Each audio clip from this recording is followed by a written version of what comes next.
Hello friends, मैं संजय और आप सबका एक बार फिर से स्वागत करता हूं। और आज हम लोग बात करेंगे मैथमेटिक्स 5th क्लास की, जो कि गणित सीखेंगे इसमें हम लोग।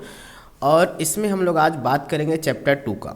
जैसा कि आपने पिछले 4 लेक्चर देखा होगा, नहीं देखा तो देख सकते हैं। उसमें हमने चैप्टर 1 को परीक्षा अध्ययन के A to Z क्वेश्चंस हमने उसमें सॉल्व कराए हैं, और विथ एक्सप्लेनेशन भी मैंने उसमें वर्णन भी किया है कि कैसे क्या सॉल्व करना है। अब पहली बात, सबसे मोस्ट बात, हमने उसमें ये समझाया कि क्वेश्चन को कैसे जानेंगे कि क्या करना है। ठीक है, सबसे महत्वपूर्ण यही होता है। और आज लेक्चर 5 से हम लोग स्टार्ट करेंगे, चैप्टर 2 को बात करेंगे, जिसमें हम लोग शेप्स एंड एंगल्स यानी आकृतियाँ और कोण पढ़ेंगे। तो देखो, शेप्स और जो एंगल होता है, इसके थोड़ा बेसिक पार्ट भी होता है, बेसिक कॉन्सेप्ट भी चीज़ें होती, छोटी छोटी चीज़ें होती। एंगल क्या होता है, इसकी क्या परिभाषाएं होती है, डिफिनीशन, और इसके टाइप्स जो प्रकार हैं, और एंगल को कैसे ड्रॉ करते हैं, बनाते कैसे हैं चांदे की सहायता से, प्रोटेक्टर की। ठीक है, उसी प्रकार आकृतियाँ कितनी प्रकार की होती हैं, 1D 2D 3D, क्या क्या आकृतियाँ होती हैं, इनके बारे में जानना बहुत ज़रूरी होता है। तो इसलिए हमने निश्चित किया है कि इस पहले लेक्चर 5 में हम लोग types of shapes and angles हम लोग देखेंगे, आकृतियों के प्रकार और कोणों के प्रकार देखेंगे। थोड़ा सा बेसिक कॉन्सेप्ट देखते हैं, क्योंकि ये बहुत ज़रूरी है, क्योंकि क्वेश्चन तभी आपसे बनेंगे। ठीक है, फिर लेक्चर हम लोग उसमें ऑब्जेक्टिव किया करेंगे। चलिए खैर, हम लोग थोड़ा बेसिक पार्ट की तरफ चलते हैं। ठीक, जैसे आप यहाँ पे सबसे पहले हम लोग शेप्स आकृतियाँ देख लेते हैं, आकृतियाँ होती क्या है एक्चुअल में। ठीक है, जैसे आप यहाँ देख रहे हैं, आकृतियाँ 2 टाइप्स की दी गई हैं, 2D और 3D दी गई। अब ये क्या होता है, इनको हम आपसे बात करेंगे। ठीक है, 1D भी होता है, जिसमें 1 डायमेंशन भी होता है, जिसके बारे में हम आपको थोड़ा बता देते हैं। जैसे देखिए क्या होता है, 1D क्या होता है, 1D जिसमें यानी कि 1D 2D 3D का मतलब होता है, 1D का मतलब होता है जिसमें केवल 1 डायमेंशन हो। कितना हो, 1 डायमेंशन होता है। डायमेंशन यानी कि विमा, क्या होता है, बीमा होता है। बीमा जैसे आप लेंथ ले लो, ब्रेथ ले लो, हाइट ले लो, लंबाई चौड़ाई ऊंचाई, 3 बीमा होती हैं। कितनी बीमा, 3 बीमाएँ होती हैं। डायमेंशन कितनी होती है, 3, लेंथ ब्रेथ और हाइट। तो अगर 1D आकृतियाँ वही कहलाएंगी, 1D फीचर यानी कि पिक्चर वही कहलाएंगे शेप, जिनमें या तो लेंथ हो, या तो उसमें ब्रेथ हो, या तो हाइट। हाइट तो जाता सवाल ही नहीं है, जिसमें लेंथ और ब्रेथ होगा उसमें हाइट का सवाल आता है। तो जिसमें लेंथ या ब्रेथ हो, दो में से कोई एक होना चाहिए, दोनों नहीं बेटा। दो में से कोई एक होगा तो वो 1D होगा, 2 होगा तो 2D होगा। क्या होगा, 2 होगा तो 2D होगा। अगर तीनों होगा, लेंथ ब्रेथ हाइट यानी लंबाई चौड़ाई ऊंचाई तीनों होगा, तो वो 3D होगा। समझ गए, बिल्कुल। चौथा भी बना नहीं, भविष्य में बन सकता है। ठीक है, तो ये चीज़ें हैं यहाँ पे। तो 1D क्या होगा, जिसमें या तो लंबाई हो या तो चौड़ाई हो, दो में से कोई एक हो। और 2D क्या है, 2 डायमेंशन यानी कि द्विविमी, जिसे हिंदी में कहेंगे 2 बीमी। ठीक है, और ये 1 बीमी हो जाएगा हिंदी में। ठीक है, 1D को क्या कहेंगे, 1 बीमी आप लिख सकते हो, और 2D को 2 डायमेंशन इंग्लिश में कहेंगे और हिंदी में कहेंगे द्विविमी। और 3D को 3 डायमेंशन कहेंगे और इसको त्रिविमी कहेंगे हिंदी में। ठीक है, ओके। तो इसमें 2D में लंबाई चौड़ाई दोनों होने चाहिए, और 3D में तीनों होने चाहिए, लंबाई चौड़ाई ऊंचाई तीनों, लेंथ ब्रेथ और हाइट तीनों होनी चाहिए। ठीक है, तो खैर हम लोग आगे बात करते हैं। इसमें जैसे दिया गया है, इसमें पहले हम 2D की बात कर लेते हैं। सबसे पहला दिया गया स्क्वायर। स्क्वायर की खास बात क्या होती है, ये चीज़ हम लोग थोड़ा सा देखते हैं। ठीक है, इनके बारे में भी समझते चलेंगे हम।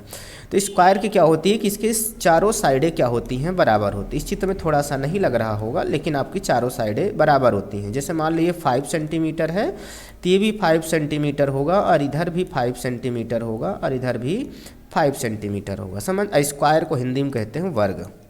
ठीक, क्या आता है, वर्ग होता है। समझ गए, तो इसकी सभी भुजाएं बराबर होती, सभी sides, all sides are equal, है ना, सभी साइडें बराबर होती हैं। और इनकी जो एंगल अंदर बनेंगे कोण, वो सभी 90-90 के होंगे। क्या होंगे, सभी 90-90 के होंगे। ये चीज़ आपको ध्यान रखना है। ठीक है, ये सभी क्या होंगे, 90-90 के होंगे। ठीक, और इसके बाद इसमें और भी चीज़ें होती हैं। जैसे हम देखिए, इसमें डायगोनल भी होते हैं, विकर्ण। क्या होते हैं, विकर्ण। तो इसमें 2 विकर्ण आपके होते हैं। ठीक है, ये विकर्ण आपके होते हैं। अब विकर्ण आपस में 90 डिग्री पर ये डिवाइड करते हैं आपस में। ठीक है, 90 डिग्री पर। क्लियर है, यस। एक दूसरे को बाइसेक्ट करते हैं, ईच अदर। दोनों क्या करते हैं, एक दूसरे को बाइसेक्ट करते हैं, यानी कि बराबर 2 भागों में बांटते हैं। जितना पार्ट यहाँ से लेके यहाँ तक का होगा, उतना ही पार्ट यहाँ से यहाँ तक का होगा। समझ रहे हो, तो एक दूसरे को बराबर करते थे। हमने कुछ प्रॉपर्टीज इसके बताए, गुण देख लेते हैं हम लोग। रेक्टेंगल, जिससे इसको ABCD हम मान लेते हैं। ठीक। रेक्टेंगल को हिंदी में कहते हैं आपके आयत। क्या कहते हैं? आयत कहते हैं। ठीक। आयत की क्या खास बात होती है? इनमें जो होता है इनमें आमने सामने की जो होती हैं अपोजिट साइड्स वो इक्वल होती हैं। जैसे ये 3 है सामने वाला, तो ये भी क्या होगा? 3 होगा। समझ गए? और ये दोनों आपस में बराबर हो गए। अगर ये 2 सेंटीमीटर है तो ये भी कितना होगा? 2 सेंटीमीटर होगा। समझ रहे हो? तो ये अपोजिट साइड्स इक्वल होती है। बाकी वही प्रॉपर्टी इसमें भी होंगी। 90-90 का ये भी एंगल बनाता है चारों तरफ। ठीक है, चारों तरफ। और चारों को जोड़ दें तो कितना एंगल होगा? 360 का एंगल टोटल होगा। कितने का होगा इसमें? चारों को जोड़ दें तो 360 का इसमें भी होगा। समझ गए? बिल्कुल। तो ये चीज़ें इसमें होती हैं और इसमें भी डायगोनल 2 होते हैं उसी तरह। ठीक है, लेकिन वो 90 के डिग्री पे नहीं काटते हैं, यानी कि बाइसेक्ट नहीं करते, वो कम ज़्यादा हो सकता है। ठीक है, क्योंकि ये रेक्टेंगल है, सभी साइड इक्वल नहीं है। चलिए आगे चलते सर्कल की बात करते हैं। सर्कल आप देख रहे हैं, सर्कल को हम कहते हैं वृत्त। क्या कहते हैं? वृत्त कहते हैं। इसकी खासियत होगी इसके बीच में एक सेंटर पॉइंट होता है और यहाँ सेंटर से लेकर के सरकमफ्रेंस यानी परिध तक, ये जो बाहर होती है परिध होती है। क्या होती है? बाहर जो होती है परिधि होती है। परिध को इंग्लिश में कहेंगे सरकमफ्रेंस। क्या कहेंगे? सरकमफ्रेंस। इधर फोटो होगी हमारी, उधर नहीं दिखेगा, है ना? खैर इधर हम आपको बता देते हैं, सरकमफ्रेंस होता है। ठीक है, सरकमफ्रेंस। क्लियर है? यस। तो परिध होती है। तो अगर सेंटर से यहाँ तक की दूरी जो होती है रेडियस होती है, त्रिज्या होती है। ठीक है, और सरकमफ्रेंस टू सरकमफ्रेंस की दूरी जो होती है यहाँ तक की ले लिया जाए सेंटर से होकर तो डायमीटर कहलाती है, नहीं व्यास कहलाती है। क्या कहलाती है? व्यास। ठीक। और ये टोटल 360 का एंगल यहाँ पे बनाता है क्योंकि पूरा घूमा हुआ है। क्या? पूरा घूमा हुआ है। ठीक। तो ये आपने देख लिया। खैर ये हमने छोटी छोटी चीज़ें आपको हम बताए दे रहे हैं पहले से। ट्रायंगल दिया गया है। ट्रायंगल में 3 साइड्स होती हैं। क्या होती हैं? 3 साइड। और ट्रायंगल भी, ट्रायंगल को क्या कहते हैं? हम त्रिभुज कहते हैं। क्या कहते हैं? त्रिभुज हिंदी में। ठीक है, क्या कहते हैं? त्रिभुज कहते हैं। अब त्रिभुज भी 6 प्रकार के होते हैं जिनके बारे में हम लोग फिर आगे अगर चैप्टर में ज़्यादा डिटेल दिया होगा तो हम उसमें चर्चा कर लेंगे। ठीक है, तो इनमें ट्रायंगल होता है। अब इनमें 3 साइड होती हैं यानी 3 भुजाएं और 3 कोण भी होते हैं, 3 शीर्ष भी होते हैं, वर्टेक्स भी होते हैं। ठीक है, ये देखो एक कोण इधर बन गया, एक कोण इधर, एक कोण इधर, 3 कोण होते हैं। तीनों का जो टोटल होता है वो 180 होता है। क्या होता है? 180 होता है। समझ गए? कितना होता है? 180 डिग्री होता है, 180 डिग्री होता है। तीनों का प्लस होता है, वो भी इंटरनल एंगल यानी आंतरिक कोण, यानी अंदर के जो चित्र के अंदर कोण बन रहे हैं 3, उनका जो योग होता है, सम होता है, वो 180 होता है स्पेशली। ठीक है, और ओवल जो होता है ये अंडाकार, इसको कहते हैं अंडाकार। अंडाकार आकृति होती है। तो ये भी काफ़ी अंडा आपने देखा है, जैसे अपनी धरती भी गोल गोल घूमती, इसी तरह अंडाकार वृत्ता है ना। ठीक है, तो स्पेशली इसको भी हम वृत्ताकार भी कह सकते हैं। चलो ये हमने देखा कुछ शेप्स देखा हमने इसमें 2D में। 3D में देख लेते हैं हम लोग। 3D में जैसे पहला दिया क्यूब। क्यूब को हिंदी में कहते हैं घन। घन किससे मिलकर बनता है? वर्गों से। किससे बनता है? वर्गों से मिलकर बनता है घन। ठीक है, इसमें मान लेते हैं अगर ये लेंथ है, ये हाइट है, तो ये आपका ब्रेथ है। समझ गए? तो इसमें तीनों चीज़ें होती हैं, लंबाई भी, चौड़ाई और ऊंचाई भी होती है। ऐसे क्यूबाइड को हम कहते हैं घनाभ। क्या कहते हैं? घनाभ। और घनाभ किससे बनता है? आयत से। किससे बनता है? आयत से बनता। समझ गए? तो इसमें भी ये लेंथ है तो ये ब्रेथ होगा और ये हाइट होगा ऊपर वाला। ठीक है, बिल्कुल। जैसे आपका कमरा होता है रूम, या तो क्यूबाइडल होगा या क्यूब होगा। अगर उसकी लंबाई चौड़ाई थोड़ा कम ज़्यादा है, 10x12 का है, 12x10 का है, 15x20 का है, तो क्यूबाइडल है वो। ठीक है, उसकी छत देख लो, फर्श देख लो, 2 भुजाएं, ये फलक हो गए, और 4 भुजाएं होंगी तो 6 होती हैं इसमें फलक। टोटल फेस कितने होते हैं? सरफेस एरिया, सरफेस होते हैं इसमें 6 होते हैं। कितने? ये ऊपर वाले भाग को हम हर एक उसको दीवार को क्या कहेंगे? सरफेस इंग्लिश में कहते हैं, सरफेस। और हिंदी में क्या कहते हैं? फलक। तो 6 फलक होते हैं, जिसमें 6 फलक हों वो या तो क्यूब होगा या क्यूबाइडल, घन या घनाभ होगा। ठीक है, बिल्कुल। ये हमने आपको बताया। सिलेंडर, सिलेंडर में ऊपर सर्कल होता है। क्या होता है? सर्कल यानी वृत्त होता है ऊपर। क्या होता है? वृत्त होता है। और नीचे भी एक सर्कल होता है। क्या होता है? नीचे भी एक वृत्त होता है। अब बाकी बीच में ड्रम ये खाली होता है, गोला गोला। सिलेंडर जैसे आपका जो सिलेंडर है गैस सिलेंडर, तो ठीक है, तो उस तरह आकार का होता है। तो ऊपर एक सर्कल होता है, नीचे एक सर्कल, बीच में आपका गोला गोला होता है। ठीक है, बिल्कुल। ये भी 3D है। ठीक है, क्योंकि इसमें भी ऊंचाई देखो, सीधा ऊंचाई होता है ये, और लेंथ ये होती है, ठीक है। चौड़ाई इसके गोल गोल जो है, ये 3D में आता है। कोन, कोन यानी जो आइसक्रीम के कोन खाते हो वो है आपका, ठीक। तो ये भी 3D होता है। कोन यानी होता है आपका सिलेंडर, यानी होता है बेलन हिंदी में, ठीक है, बेलन। और कोन यानी होता है शंकु, क्या होता है, शंकु होता है, ठीक है, ओके।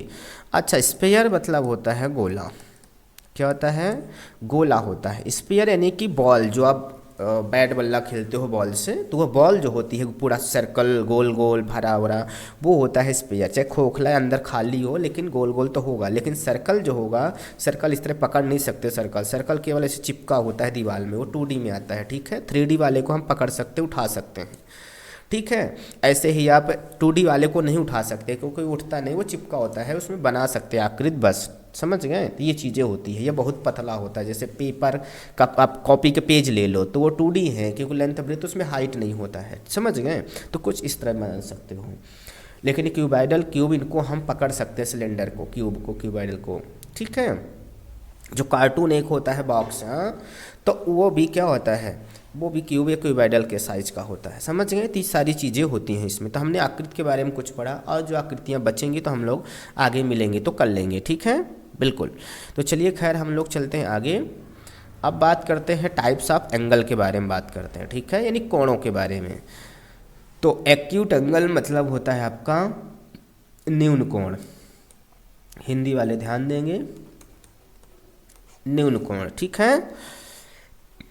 न्यून कोण का मान क्या होता है, 0 और 90 के बीच होता है, ठीक, इनके बिटवीन होता है, 0 to 90 के बीच। जो एंगल है वो 90 से छोटा होगा और 0 से बड़ा होगा, यानी 0 से बड़ा और 90 से छोटा होना चाहिए, समझ गए।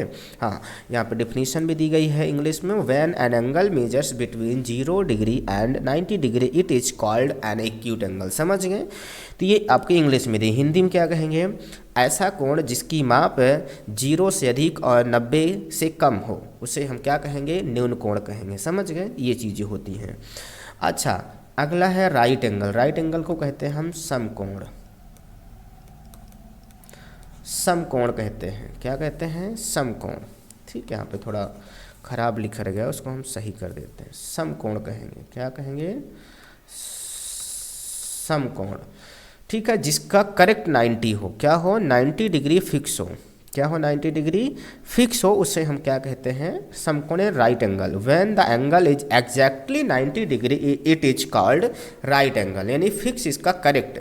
ऐसा कोण जिसका माप, जिसका कोण फिक्स यानी कि 90 डिग्री का निश्चित हो, उसे हम क्या कहेंगे, राइट एंगल, समकोण त्रिभुज कहेंगे। ऑब्ट्यूज यानी होता है अधिक कोण,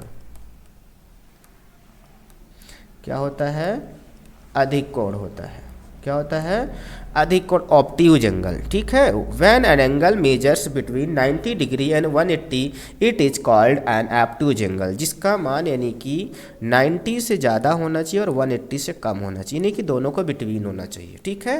यानी ऐसा कोण जिसका माप या जिसकी माप 90 से अधिक और 180 से कम होनी चाहिए, ये इसके बीच होनी चाहिए, उसे हम अधिक कोण कहेंगे। इससे पहले भी एक और आता है, इसमें नहीं दिया है, मैं बता देता हूँ, यानी कि जीरो एंगल, क्या, जीरो एंगल, जिसे कहते हैं शून्य कोण, क्या कहते हैं, शून्य कोण कहेंगे। शून्य कोण का चित्र कुछ इस प्रकार आप बना लेंगे, शून्य कोण ये हो गया, ठीक है। ये शून्य कोण है, मतलब एक भी उसमें एंगल नहीं बना होगा, जिसकी वैल्यू होगी 0 डिग्री, क्या होगी, 0 डिग्री इसका मान होगा, समझ गए। तो ये होता, आप इसको पहला नंबर मानेंगे, इसको पहला मानेंगे, ठीक है। इसको दूसरा एक्यूट को मानेंगे, तीसरा राइट को मानेंगे, चौथा ऑब्ट्यूज को मानेंगे, समझ गए। पाँचवा, छठवां, सातवां भी 3 हम लोग और करने वाले, 7 हमारे हिसाब से होते हैं, बट इसमें 6 देता है, बट आपको 7 पूछे जाते हैं, ठीक है। तो आपको परेशान नहीं होना, हम हैं तो किस लिए भाई। चलो अब देखते हैं हम लोग ये fifth number straight angle. Straight angle को कहते हैं सरल कोण, सरल कोण कह लो, है ना, या रिज कोण, क्या कहते हैं, रिज कोण कहते हैं, क्या कहते हैं, रिज कोण, सरल कोण या रिज कोण कहते हैं। इसका होता है जो फिक्स होता है 180 का, कितना होता है 180 का फिक्स होता है। सीधी लाइन, स्ट्रेट मतलब स्ट्रेट मतलब सीधा सरल रेखा line. When an angle measures exactly 180 it is called straight angle, यानी कि ऐसा कोण जिसकी माप कितना होना चाहिए 180 फिक्स होनी चाहिए, निश्चित 180 होनी चाहिए, करेक्ट है ना, तो वो होता है क्या एक सरल कोण या रिज कोण होता है। 6 नंबर जो आपका है रिफ्लेक्स एंगल या रिफ्लेक्सो एंगल भी कहते हैं इसको, ठीक है, यानी कि इसको कहते हैं प्रतिवर्ती कोण। क्या कहते हैं, प्रतिवर्ती कोण कहते हैं, समझ गए, प्रतिवर्ती कोण यानी रिफ्लेक्सो एंगल या रिफ्लेक्स एंगल, ठीक है। प्रतिवर्ती का मतलब होता है 180 से ज़्यादा हो जाना। तो when an angle is greater than 180 but less than 360 then it is called reflex angle, यानी ऐसा कोण जिसका माप 180 से ज़्यादा और 360 से कम हो, ठीक है। तो ये चीज़ें होती हैं हमारी, यानी कि ये 180 और 360 के बीच होता है, समझ गए, बिल्कुल। अब आते हैं कंप्लीट एंगल या फिर फुल रोटेशन एंगल इसे कहते हैं, यानी कि संपूर्ण कोण। क्या कहेंगे, संपूर्ण कोण कह सकते हैं। ये 7वां नंबर है, यानी कि कंप्लीट एंगल या फुल रोटेशन, ठीक है। या इसको कभी कभी होल एंगल कहते हैं। क्या कहते हैं, होल एंगल भी कहते हैं,